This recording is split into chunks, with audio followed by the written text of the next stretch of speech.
Hi guys, ngayon tuturuan ko kayo ng paano maghagis. Yung may napanood ako guys na kailangan paikot-ikutin yung kailangan gagawin yung halo guys para lumabas yung gatas. Matagal yun guys. Kung nagmamadali ka, ikot ka ng ikot, di ba? Matagal bago ka makahagis, ba ikot-ikutin mo muna. Ang discard naman guys, kailangan yung halo mo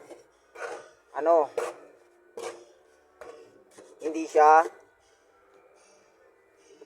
kulang ng semento, hindi siya matabang para madikit. Pwede rin lata kung malipis yung hahagisan mo, pero kung makapal hindi masyadong basa. Ganito lang guys, hindi ko napapaikutin guys, madikit to guys, basta maganda yung halo mo. Kahit wag mo nang paikot-ikutin para lumabas yung gatas. Ito lang guys, kailangan maganda yung halo mo guys. Dikit na dikit yan guys. May napanood ako na ng tutorial ng kung paano mapadikit. Matagal yun guys, paikot-ikutin pa. Di ko naman hindi ko naman pinapaikot guys, pero dikit pa rin siya. Basta maganda lang yung halo mo guys, dahil hindi matabang.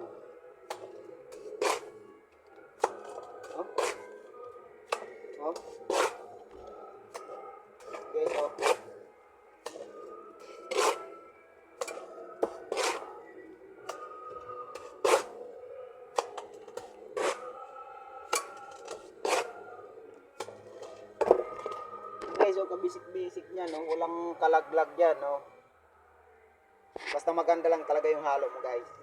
Basta hindi matabang, madikit yan. Pag paikot-ikutin mo pa, matagal. Pag pag tuyo yung halo mo, kailangan mo paikot-ikutin, pero matagal yun guys. Yun lang guys. Follow mo ako.